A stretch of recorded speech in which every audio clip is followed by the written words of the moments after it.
Yes, ultimately the goal for us is to ensure people register. That's number one. And I think some of the ramifications that people face if they don't register, I think, come in the what we would call the benefits space or opportunity space. So, for instance, if you don't register, you may not be able to get a federal job, right? That's a major challenge. And a number of states have very similar laws on the books where if you don't register, you may not be able to get a state job.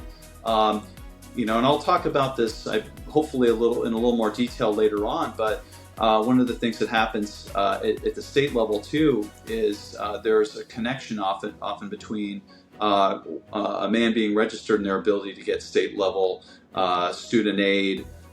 So that's another thing, and also U.S. citizenship. So people who are immigrants here, they have to register too, and it could cause delays if they fail to register. So those are some examples that we see. Welcome back to the Vetted Conversations podcast, where we delve into the foundations, workings, and current challenges to the American way of self-governance. In today's confusing world, it's more important than ever to understand how our government works and how we, as citizens, can actively participate in the discussion to safeguard our liberties and continued freedom. Our mission is to ensure you, our listeners, have the knowledge and insights needed to become more informed and engaged citizens and active members of your communities. So let's get into it.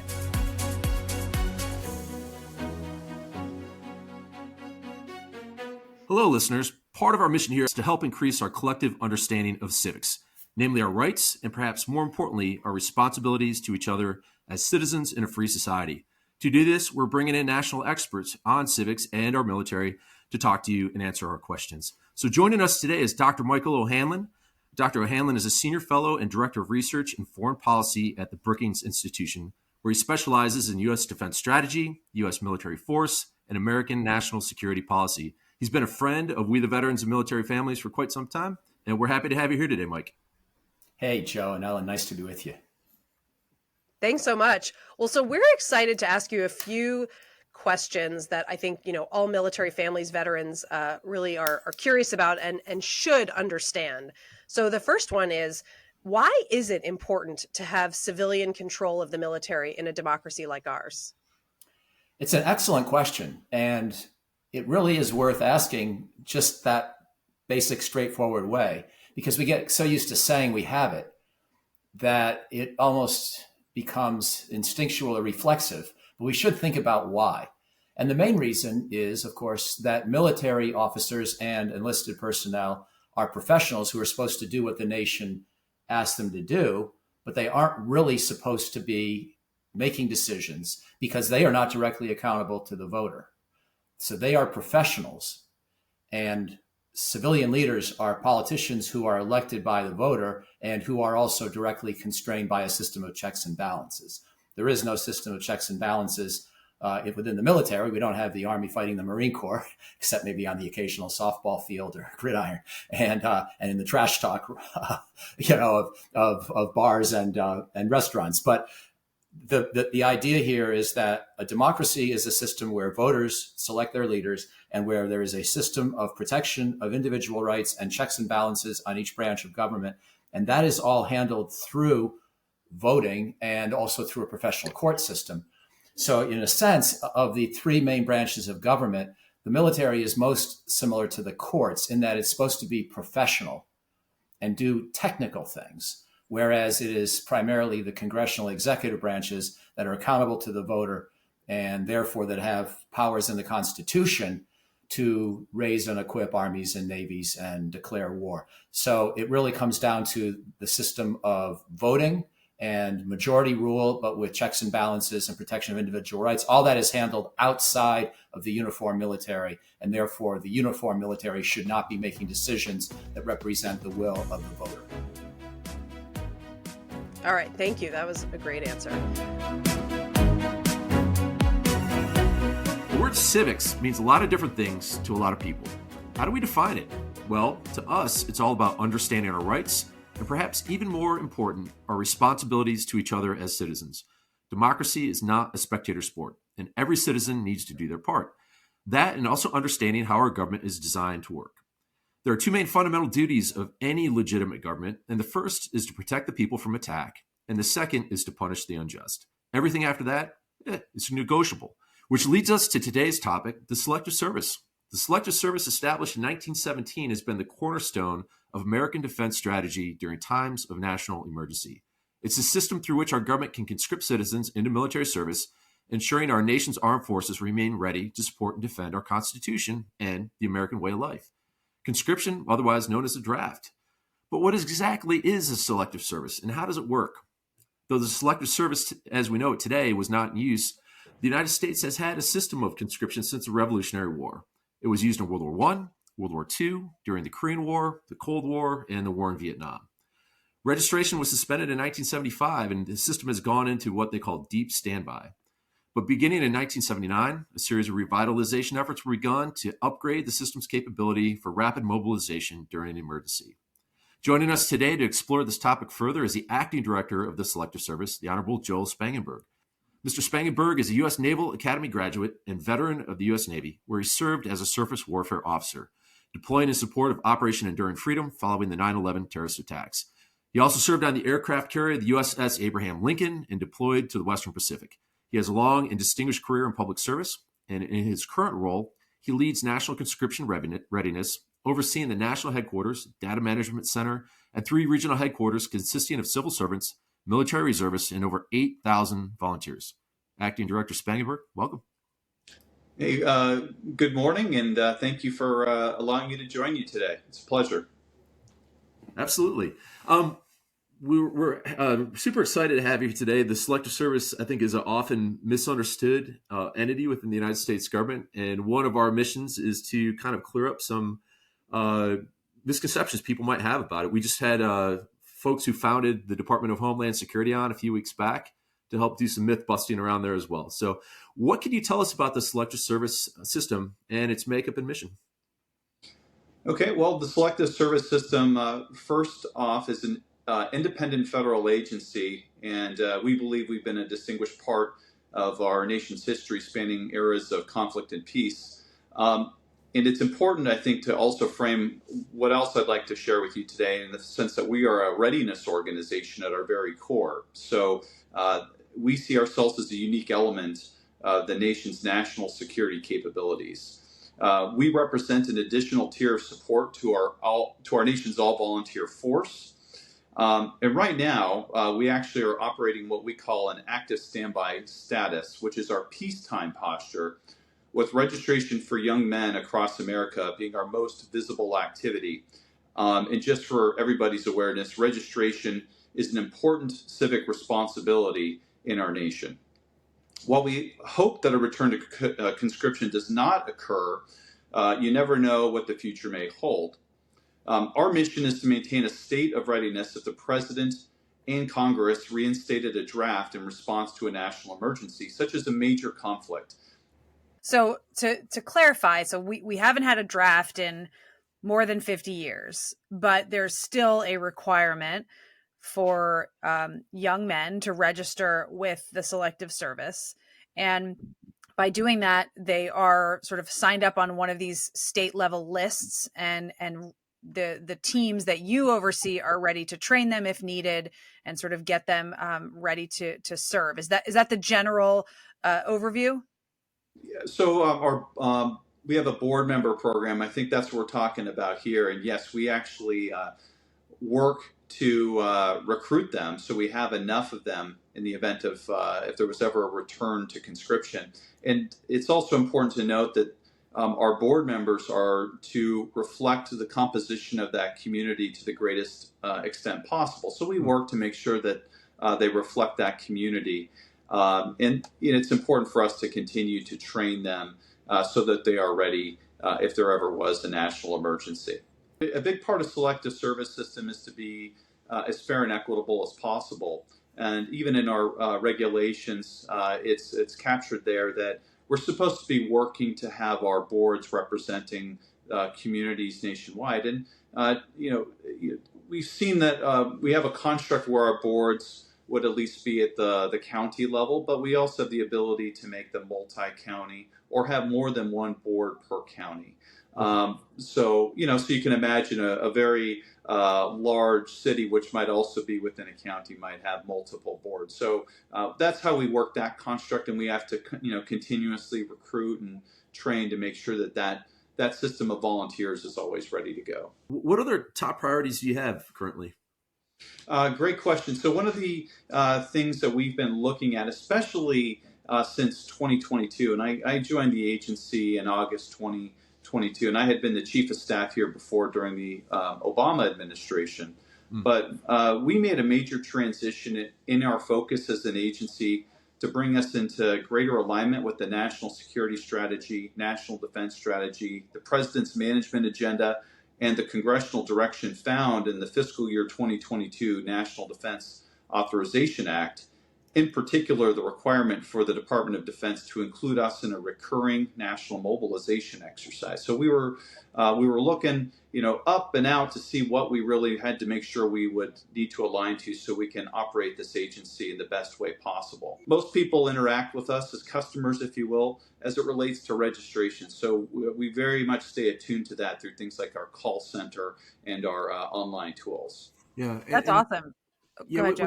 with registration, I mean, I think one important thing for young Americans to understand is that this is a law. Like, and if you don't register, it can have pretty significant limiting factors on your future.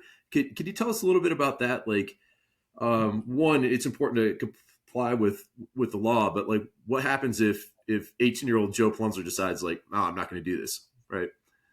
Yes, ultimately the goal for us is to ensure people register. That's number one. And I think some of the ramifications that people face if they don't register, I think, come in the what we would call the benefits space or opportunity space. So, for instance, if you don't register, you may not be able to get a federal job, right? That's a major challenge. And a number of states have very similar laws on the books where if you don't register, you may not be able to get a state job.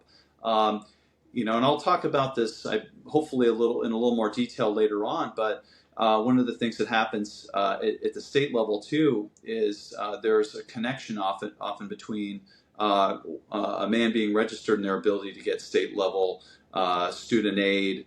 So that's another thing, and also U.S. citizenship. So people who are immigrants here, they have to register too, and it could cause delays if they fail to register. So those are some examples that we see. Okay. So considering all of that, and sort of you guys have modernized, you're reaching people where they are online. Your systems are kind of getting up to date with technology, which is all incredible. So how what's the big picture? Like how's registration going across America? Have you seen a dip in registration rates despite all this incredible work that you're trying to do? What's sort of the general status of registration right now? Okay, that's a great question, and I think this is a key thing for us too. As we've been focusing on readiness, but registration is definitely a foundational thing that we care quite a bit about. So we try to keep registration rates as high as possible. So until recently, we certainly were achieving around a 90% registration rate or higher. So for the aggregate 18 to 25-year-old population. So we started to see a major challenge emerge in late 2020, and it wasn't simply COVID impacts, but it was something else. And let me tell you about that. It was the FAFSA Simplification Act of that year. And that actually delinked men's eligibility to receive federal student aid from registration.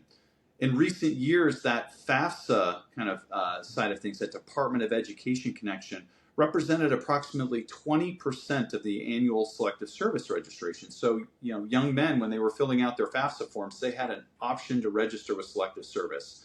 That started to go away. So this resulted in a 5% decrease in registration rates across America as we went from 89% in calendar year 2021 to 84% in 2022 for the 18 to 25-year-old population. That is one of our largest decreases in our agency's history. So that's been a real struggle. That had a big impact. And preliminary data for 2023 indicates we are going to have yet another decrease into the low 80% range. Wow. This has been a dramatic but not fully unexpected decrease. Now, it's not like we're just sitting here and watching it happen. I don't want you or the listeners to think that. We've actually been very active in the face of this challenge. We've expanded our public affairs and outreach efforts with federal, state, territory, tribal, and local government partners, and also several other groups, like I mentioned, those influencer type groups and associations nationwide. And we developed new marketing and digital content to reach Gen Z and their influencers. And we're using data analytics and metrics to help identify effective ways to reach key audiences and influencers around the country. I'm curious, like if I got a social security number and the government knows I exist, why do I need to register? Like, shouldn't that be automatic? Could you tell us like what's the rationale behind actually taking the step to register? Yeah, so that actually goes back to the Military Selective Service Act, and much of that was put together in the late 1940s. So there were different modes and ways of doing things back then, and encapsulated in that that Military Selective Service Act and kind of the approach there was that men are to present themselves for registration. So you can imagine a time where people would go to the post office to do it or other places. So, but you're mentioning something that kind of does open people's eyes to like, hey, maybe there's a better way to do things in this day and age. So what you've actually proposed to me, my answer is yes, there is a way to do that. And I would actually kind of link to something else that I think it's important for people to know too about registration, because so for instance, we have driver's license legislation, which links men's registration with their obtaining a driver's license or ID and that's actually, or an ID, and that's a very successful driver of people getting registered. So we have that in 45 states and territories, and that's been really successful for us. So in a number of places, it's actually an automatic linkage. Some places it's optional, whether you opt out or opt in. We see that sort of connection. Now, we've actually been thinking about how we can start to get more into this. So to counter the dramatic decrease in registration rates due to the FAFSA Simplification Act, I did ask the team to develop a legislative approach that would increase our registration rates to much higher numbers nationally, leveraging an automatic approach. So one of our goals is to everybody who should be registered, they need to get registered. So we want to work towards that. So we'd love to be, up close to 100% ideally, as close as possible. I want to go back to a quick question because you mentioned it. We were going to ask specifically, of course, I was going to ask specifically about sort of, what the selective service position is on all the different legislative proposals to expand registration to women and people of all genders. Obviously, this has been a big debate in America, but I'm curious, where are we? Where are you guys as an agency, and where are we as a country on the idea of opening this up to a requirement for all people? That is a very important question, and that's one of the top questions we get as an agency. So thank you for bringing that up. And I do want to give some credit to the there was a national commission that looked at military, national, and public service in recent years, and its report came out in March 2020. So does anybody recall what was happening in March 2020? Maybe not the best time for reports to come out because people probably got their mail and that's about it. There was a lot of COVID, concerns happening. But I think what they provided was very helpful. And one thing that they articulated in there was to expand the registration requirement. And that actually, I think,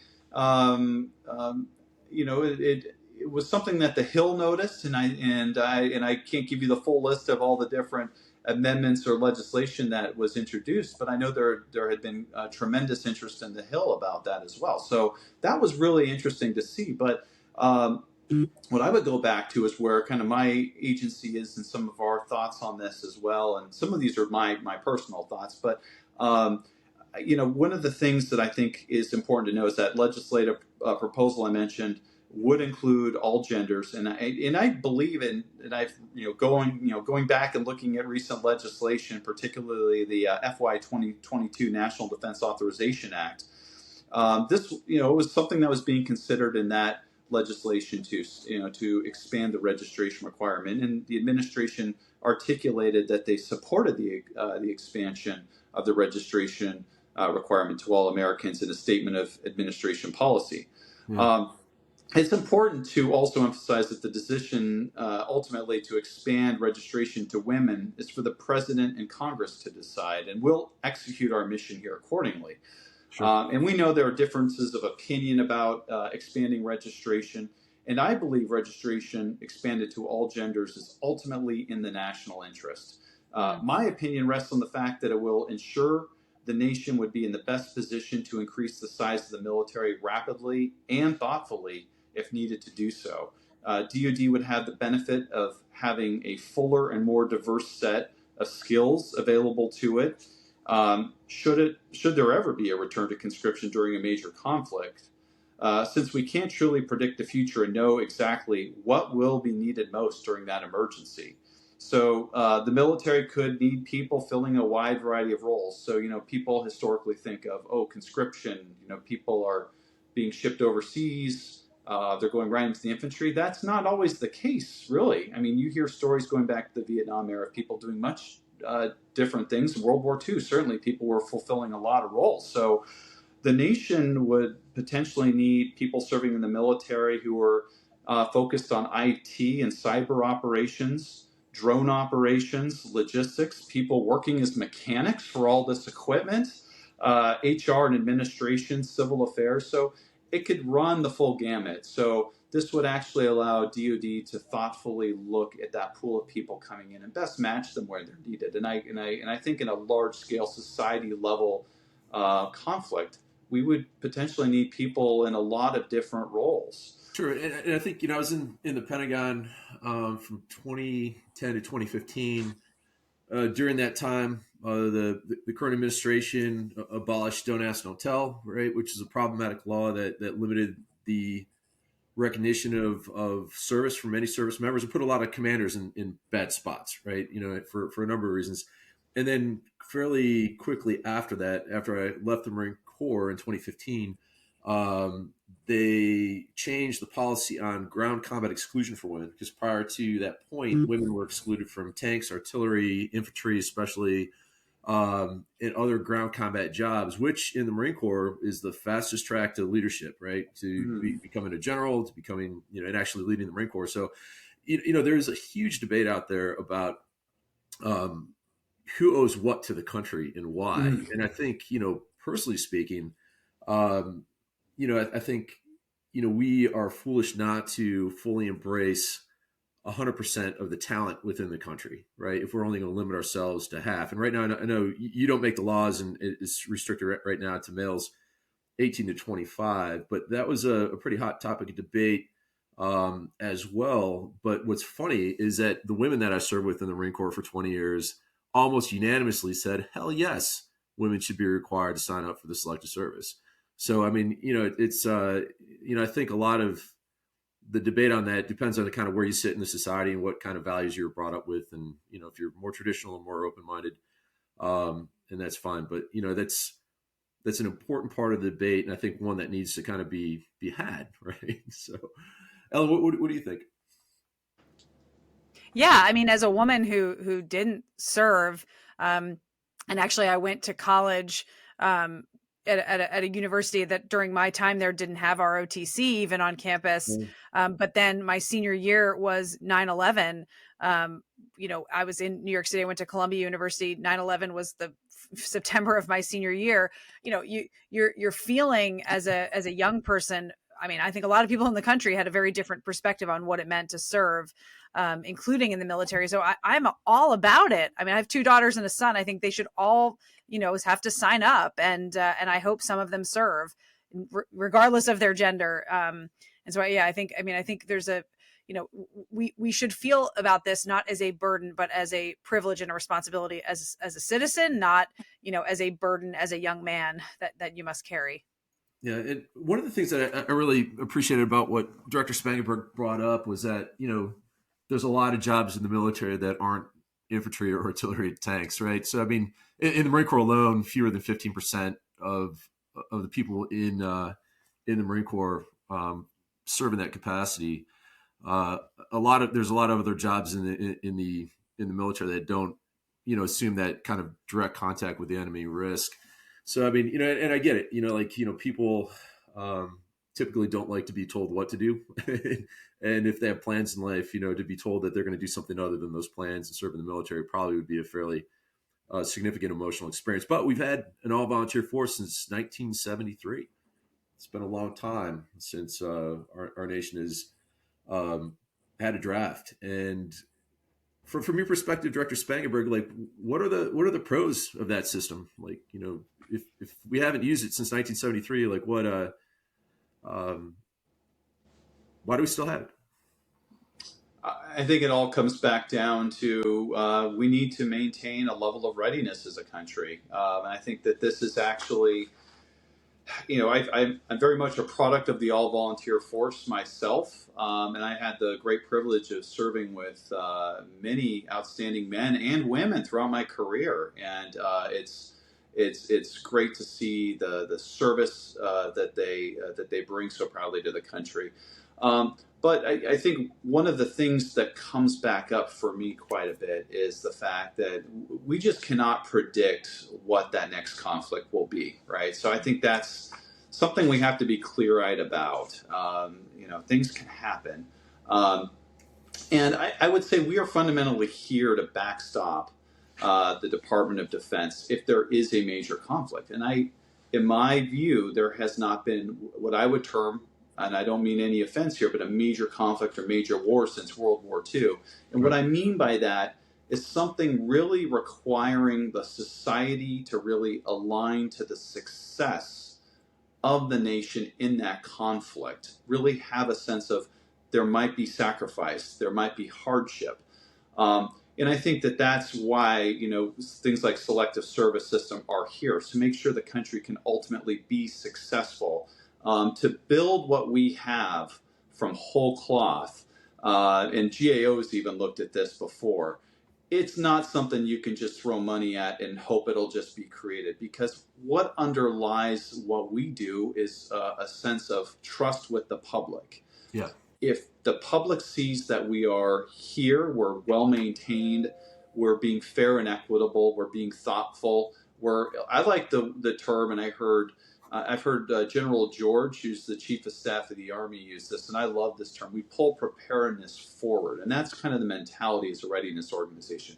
We do things ahead of time, so if that moment ever comes, we can respond competently and well and communicate it well. Because we know it's going to be at a very shocking time for the country if that time ever comes, and we owe it to everybody to do the best we can now, practice hard now, so we can succeed when that time comes. Yeah, and what you're describing to me, and correct me if I'm wrong, is really a literal break glass in case of war capability that our nation has, right? Like, we've got this list of military age right now men, and potentially in the future women, who can be notified, called up, and directed towards military service in a moment's notice if the Congress and if the president both agree, which is a big if, right? And I mean, because you're right, like World War II, existential threat to the country. Like, when we went into World War II in 1941, we didn't know what America was going to look like coming out of the other side of that thing. And if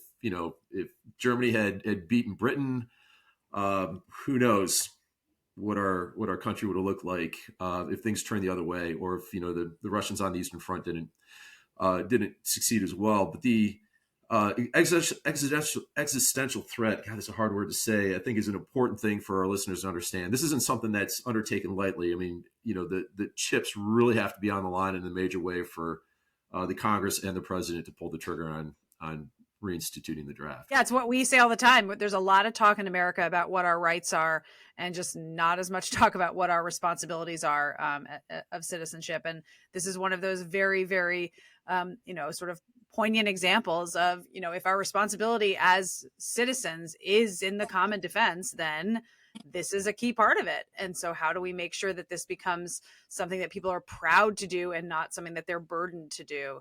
And so we're here for that. Yeah. And as I mean, there's a lot of benefits to the all volunteer force: professionalism, kind of planned pipeline, high quality training, people that want to be there, right? I spent 2 years over at the Marine Corps' West Coast boot camp, and we were talking to the drill instructors about like your training of volunteers is a very different thing than training of conscripts that your Uncle Bob went through the Marine Corps in the late '60s, early '70s. Like totally different cultural climate, motivation, and the rest of it. And I got to imagine, like, if you had plans and all of a sudden you got a telegram in the mail or a letter saying, hey, guess what? You're going in the Marine Corps or the Army back in 1968. You probably, there's probably a lot of, a significant lack of motivation when you got to boot camp, right? Like, but there are downsides to that too. The all volunteer force. I mean, we've seen it in 20 years in Iraq and Afghanistan.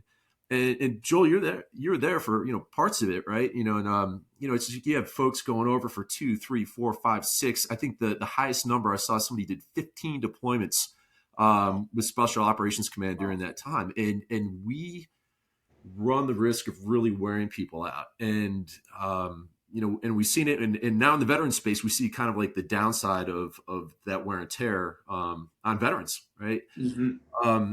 And there's a discussion to be had. About like the civ mil gap, right? A lot of people decry like, oh, the veteran space, like, our public doesn't understand the military, they don't understand veterans. And it's like, well, yeah, because, less than 0.5% have joined and served since 9/11.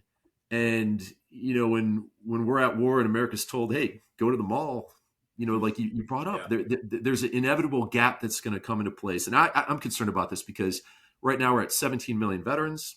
By 2040 time frame, the VA says we're going to be down below 14 million as the Vietnam generation dies off. As our population in our country goes from 335 million now up to 405 million over the same time frame. So like, numbers of veterans per capita is going to get even smaller unless, God forbid, there is a national emergency where we do have to resort to the selective service and conscript people again in large numbers. But, I think, perhaps, looking back over the history of the country and understanding that conscription was more the norm than the exception for most of our history in the wars that we fought, greatest generation of World War II, most of those folks were conscripted, if I checked my math correctly, right? They weren't. That's right. I think it was about, of the 16 million who served, over 10 million were conscripted. Yeah. So that's a very true statement. Yeah. And a lot knew their number was coming up, so they volunteered anyway. So, like you could probably plus up, the numbers who otherwise would have been conscripted had, it's kind of like if I know my number's coming up and I have an ability to volunteer now and choose, like I'd rather go into the Navy than the Marines or something like that, or the Army than it would have been the Air Corps back then. But yeah, no, it's an interesting conversation to have, right? Because it's like there's greater philosophical questions at hand of like, what's the responsible and moral way for our country to go to war? Do we put it on the credit card and not have a war tax? Do we have conscription or not? I mean, those are broader public conversations I think that need to be had and kind of go beyond the bounds of our conversation today. But yeah, Ellen, your thoughts? Yeah, no, I mean, this is such an important thing for people to know about. And so we're so grateful to have you, sort of walk through it and for your leadership and trying to keep things with the times, which is so important. Yeah, I mean, I think this is one of those things that people have like this six-year window of time where maybe they think about it, and then they have another 6-year window of time when they are parents of people who are thinking about it. But it probably should be a much more frequent public conversation, especially, for Joe and I, and obviously you and your family, living in this relatively small community and knowing that, of people that will serve in the future, it is likely to be, I have 3 kids. My kids are far more likely to serve than everyone else in America their same age. Right. And that feels a little weird. It feels a little, I don't think the military should just be a family business. We should find ways to bring more people in and make people feel proud of and connected to it. So super grateful for you explaining all this to us. Ellen, I love your point there too, and I think that notion of service is really important, and I think that's something we should all cherish in this country. And I wanted to mention this too, and this is something to think about. I mentioned that National Commission they talked about this opportunity for federal agencies to work together to boost awareness of service, military, national, and public service. I don't necessarily see them as mutually exclusive. I kind of come in, like I said, optimistically. I think people might try to go from one to another. We see a large number of veterans serving in the federal government after, having spent time in uniform.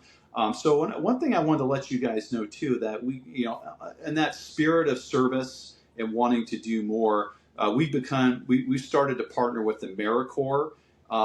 We already have one MOU, a memorandum of understanding with them, and we're on track to have another one to share between our agencies more about service and volunteer opportunities, so more young people know about it. It could take the form of, hey, when a young person gets something in the mail from Selective Service, a registration acknowledgement letter, they would potentially get something from AmeriCorps telling them about national service. Mm-hmm. And we're looking at maybe we do some of this via mail, maybe we do some of this electronically. Same thing with Peace Corps, and maybe even public service. So we've been talking with some agencies about that. But we have a vision too that Selective Service could be a hub for service across military, national, and public service, building on our unique capabilities to engage with young men, potentially more than young men, like we discussed, who are on the verge of choosing their path in life. And I actually am I'm a really big believer in service, as you can hear, and I think that building service ethos is in our national interest. I think that utilizing things like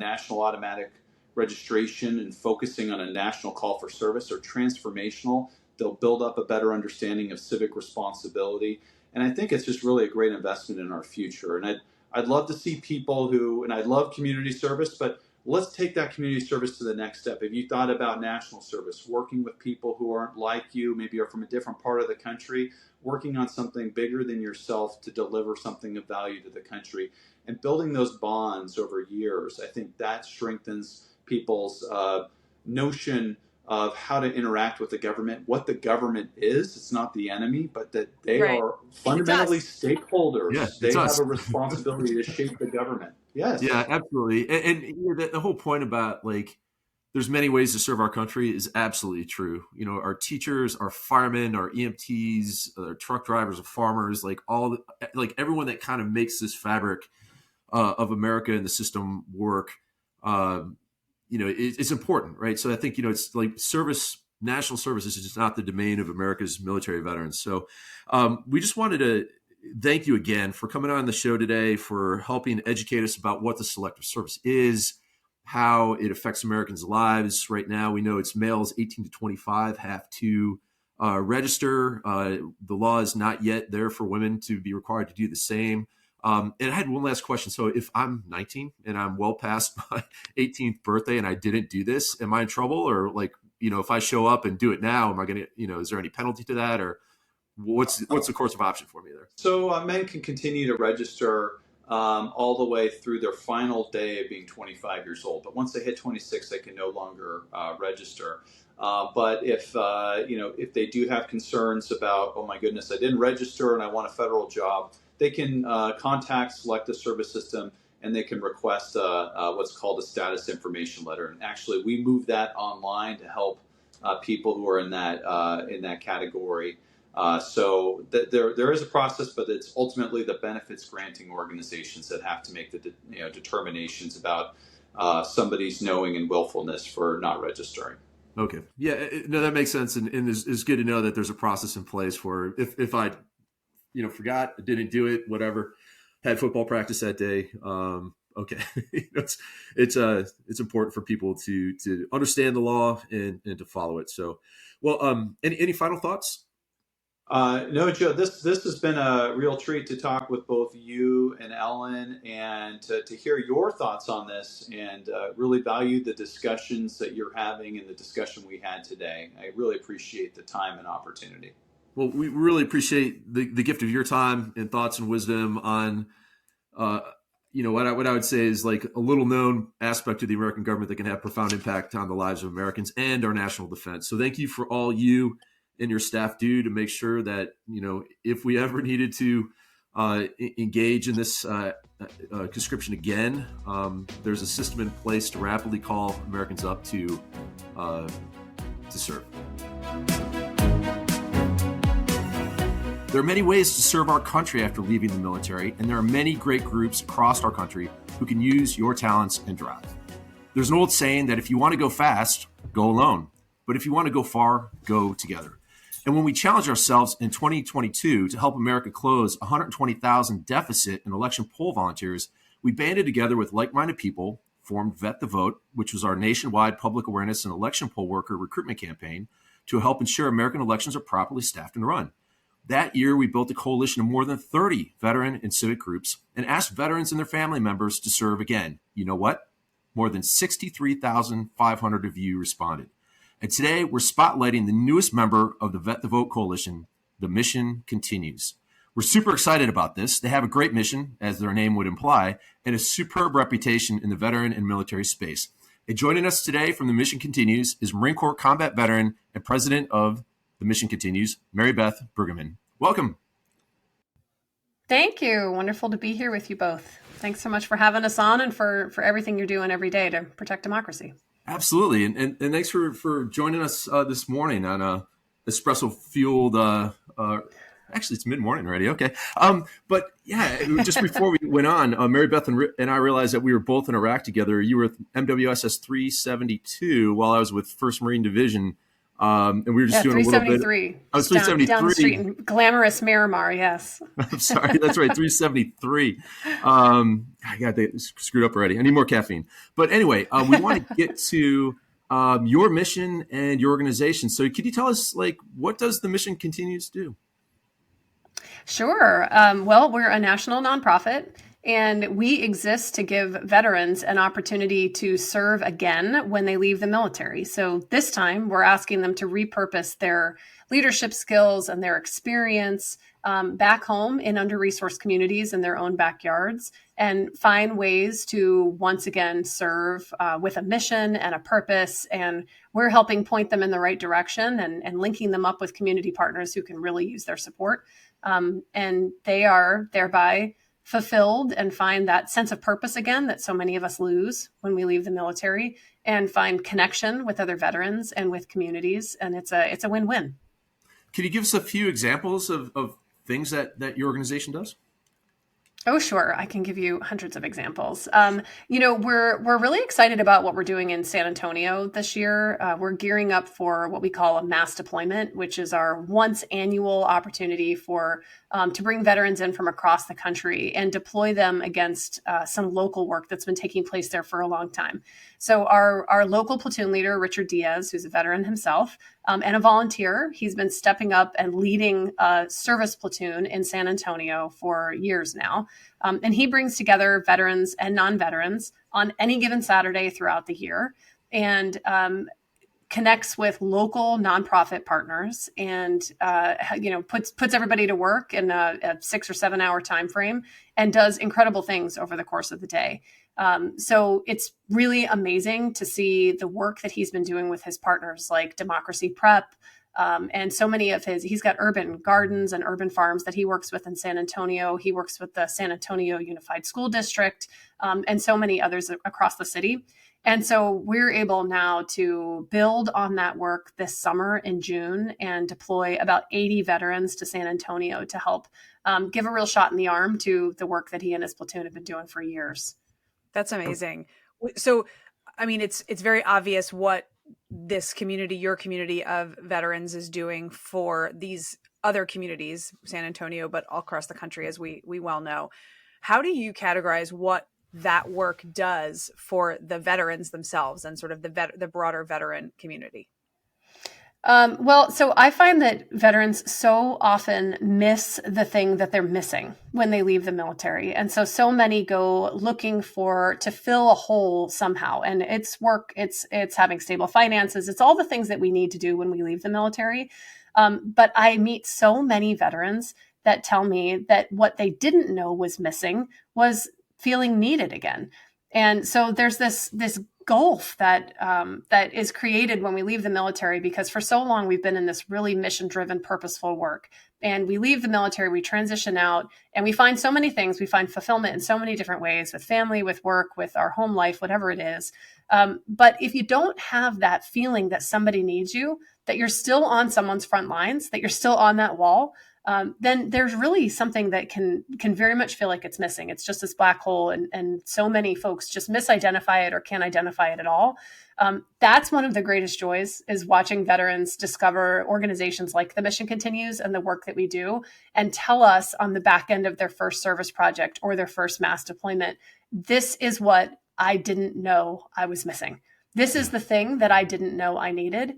And so we are filling a purpose gap. We're filling a connection gap. It's that ability to have that really comfortable banter with military veterans that you might miss from the military, that feeling like you're part of a tribe again, but also recognizing that tribe extends beyond those veterans and now includes this incredible community of non-veterans and supporters and local communities that want to create this connection with you as well and want to tap into that leadership and experience that you bring home.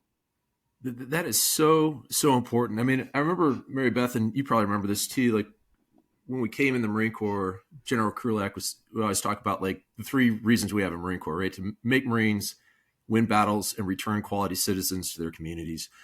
And the Marine Corps doesn't make good on that last part of that promise, right? They get you out the door, but groups like yours are the ones who are really putting that into play every day in communities all across America. And I think it's important because like the veteran community is shrinking. We have like a little bit north of 17 million, I think now, last I checked, and by 2050, that's going to go down to below 14 million, while the American population grows to over 405 million.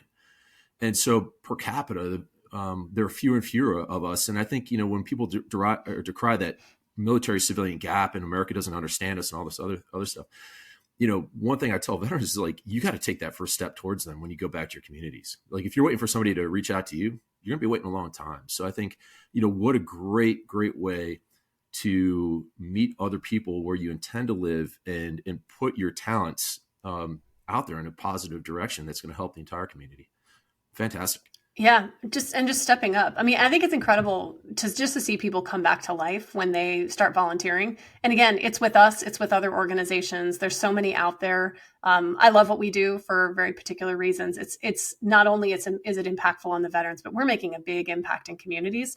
But again, you can find it in so many different places. But it's that feeling of like, hey, I'm needed. Somebody's asking me for my skills. Again, somebody needs me to help solve a problem. Somebody put something sticky in front of me and really needs me to get through this challenge. I love it. These service projects are challenging. I mean, we even throw things in there like, hey, you may have to do more with less. You may have to get through this without the resources you need. You may not have a tool that you need. You may have a weather challenge in front of you, but that's when we find these veterans get most woken up. And that's when they get most excited because they're like, oh, wait a minute, a challenge, a hill I can climb. Yeah, I know how to do that. Yeah. Point me towards the hardest thing. And that's what I'm going to go try to tackle. Super cool. I love it. It's what I love most about the veteran community. Yeah. I coach quite a few veterans every year. People will contact me and be like, hey, I'm going to be getting out of the military. I feel like I'm jumping off a high dive. Like, what do I need to think about? And, like, they've heard about like, you need to figure out like where you're going to live, how much you need to make, what do you want to do for an occupation? And, they come to me with various aspects of that equation figured out. But really what I tell them after that is like, okay, well, how are you going to make meaning in your life after this? You're leaving an organization with more than 240 years of lineage where your rank and status within the tribe, like you have something happens on CNN and you're packing your cargo bag to ship out. Like, what's going to put that fire in your belly again? And I think you've landed on the secret. It's like serving other people in a meaningful way in your community. Yeah, definitely. Yeah. Finding the toughest challenge you can find and going after it for sure. Love it. Yeah, absolutely. Yep. What kind of support does the Mission Continues need from our community? I really love the quote you used at the beginning. If you want to go fast, go alone. If you want to go far, go together. I know we don't do enough of that. I mean, even the Mission Continues, we don't do enough of that. This real, true collaborative work. But our space is getting smaller. It's going to. Not only do we have fewer veterans, as you said, but there's less money out there. There are fewer resources. And we're all competing for the same attention, the same dollars, the same little slice of everything. And what we want is to be true collaborative partners. We're all for a partnership in any kind of way, whether it's transactional or not. We'll partner. That's great. But we're looking for real, true, deep collaboration that, in fact, where you're like puzzle pieces working together and finding ways to pull on each other's strengths. So we're super open to that and looking for organizations that just want to draw from the strengths of the work that we do and believe that the strengths of the work that they do can fit together in a really positive way. So that's one thing. And that goes into sort of the mutual support category. But there's also just a lot. Look, we fill a really important void in the military and veteran support space. But it is just one void that we fill, and we're very disciplined, more now so than ever because of everything I just talked about. We're very disciplined about sticking to filling our void. But our veterans come to us with a range of challenges, desires, wants, needs, anything. And we need partners that we can confidently connect them with and refer them to so that they're getting all of what they need. And we believe that this is a system and an ecosystem of support. And again, we're just one slice of it and good at what we do, the best at what we do. But all too happy to tell veterans about all the things that we don't do and all the folks that exist that can help them in their next chapter if what they need is not what we have, or they need something in addition to what we're able to give them. Yeah, I'm hearing kind of focusing on your mission and keeping the main thing, yeah. Which is kind of a nice segue into Vet the Vote. Ellen, do you want to take us down that path? Yeah. I mean, I love you hit on the sort of the three key things that we would say we're really in total alignment with, which is partnership, collaboration across the veteran and military family space, but also something really cool that you said about just sort of showing up and doing the hard things. And so America had this challenge of poll workers. We will have this challenge again. We will continue to have this need, and we see this sort of coalition as a way to answer that need using this incredible community. So can you just, in your own words, talk about why the Mission Continues has kind of joined this coalition and what in this election year, how you see us all working together to solve a problem for America? Yeah. Couple things. I mean, one, I think it's important for me to just talk personally about the fact that I'm one of the people that answered the call. When you all put out the call for poll workers and election officers, I am now an election officer here in Virginia. And I've only missed one election since I became an election officer, and I felt like I was missing out. I had real FOMO on that day. It was too much with just where we were with the Mission Continues and our operational cycle. I couldn't commit to the day far enough out. But I hated missing it because when I worked that very first election, and I think I signed up for the primary in the 2020 presidential election, if that sounds right to you guys, like timing wise. So I think that was my first election that I worked. And then I worked the general election that year. And I was fascinated by the whole experience. I was drawn to it. I really did feel like I was on the wall that day. Like I felt like they needed me on that wall that day. And because it was something that I could see from who turned out for that, like it wasn't easy to get election officers. And I'm in a county that's pretty well resourced. So we don't have massive gaps where some other folks do. But all the same, it wasn't simple to get people to sign up and do the training and be out there all day. And I was so eager to be there. And I knew as I met people that were working that election with me, there were probably 50% of the people, at least 50% of the people at my polling station were veterans or military spouses. Yeah. I mean, you could just see who was eager to answer the call. So that was one, like personally, I absolutely loved the experience. And I felt like it was like this ironclad, like this is where our bureaucracy really does the job. Like our elections are incredibly secure. And I can say that because I've been a part of them. And so for me, I felt like I gained some credibility in being able to say, like, I can tell you exactly what the process is from start to finish on a day when you work at an election like this and how your vote gets counted. And I loved validating that for myself and being able to then be, a trusted voice for others. So that leads me to, so why did the Mission Continues join? I mean, part of that is like my experience does help to inform why we can say yes to things like this and partnerships. And also we have found that our veterans want to be a part of initiatives like this. Again, when there is a critical gap in our country, veterans want to be called. They want to be asked to serve. They want to be asked to join. They care deeply about the outcomes for this country. They care deeply about our Constitution and everything it takes to uphold that. They do not care about politics, we find, generally speaking, as a rule, I would say. They don't care about politics and frankly don't want to be a part of it. And I think sometimes need something that you guys are really good at. They need an education about where they can be most useful, because we're in the military and even leave the military believing we should stay as far away from conversations about politics as we can. And that can lead us to staying far away from government, period, and serving in any capacity, whether that's in government service or even as an election officer. Like, I'm not allowed to be at polls because it might make people think that I'm in tune with politics. I hear that all the time from veterans. Like, apolitical, I'm non-political. That I learned that from the military. I served the commander in chief. Understood. And yet you're no longer in the military and in fact have a really important trusted voice. And in my view, an obligation to at least be informed.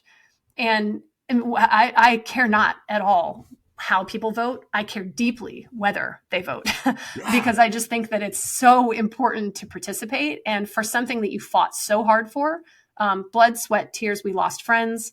We lost friends so that we could have an ability to have these free and fair elections. We fought in countries and saw firsthand what it looks like when other countries do not have free and fair elections. It matters, but it takes all of us participating in that in order for it to work. And again, I applaud a two-party system. I applaud everything it takes and all the conflict it takes. I think it's actually a really beautiful part of our democracy. And still, I ask veterans, just be a part of it. Just participate. And if being a poll worker, an election officer is something that helps give you confidence in the system, start there. Do that because it's needed. And I do think it makes a huge difference for veterans and military families. We couldn't have said it better. I mean, it does change you in a meaningful way to go and make democracy happen for Americans. I mean, I remember my wife and I, every time we volunteer and help run our polling station, I mean, we leave there feeling great, right? Because, you see so many members of the community, a lot of people that may agree with you, a lot of people that probably don't agree with you, but they're all coming in to exercise their fundamental right to vote and choose our elected officials. And it's just like, that is a special thing that we should never take for granted. And as you mentioned, so many of our brothers and sisters have sacrificed over the years, going all the way back to 1775 to guarantee that right. So, Marybeth, like, where can people go to learn more about the Mission Continues and get involved? Well, we go to our website. That's the first stop, missioncontinues.org. And from there, that will get you to a Get Involved page where you can find out if there's a service platoon near you. And we have service platoons in 47 cities across the country. So I hope there's one near most of your listeners. And I would just highly encourage people to take the step and come to the next service project in your community. There's no barrier to entry. It's a come one, come all. We will find something for you to do that will help you feel incredibly purposeful, whether you come for a day or you stay with us for years, whether you decide to join a leadership team as a military veteran, or you want to come one time with your family and say you did a good thing for the day. It takes all, and we're just really excited to continue to grow this movement of veteran-led service. Thank you so much for listening. If you found this podcast episode interesting or useful, please share it with the people you know. This episode was co-hosted by Joe Plensler and Ellen Gustafson. The audio and video were edited by King's Collab Studios. This podcast is a production of We the Veterans and Military Families, 501c3, not-for-profit, nonpartisan, veteran and military spouse-led organization focused on promoting positive and patriotic civic engagement to strengthen American freedom and liberty. Find out more about us at wetheveterans.us and follow us on social media.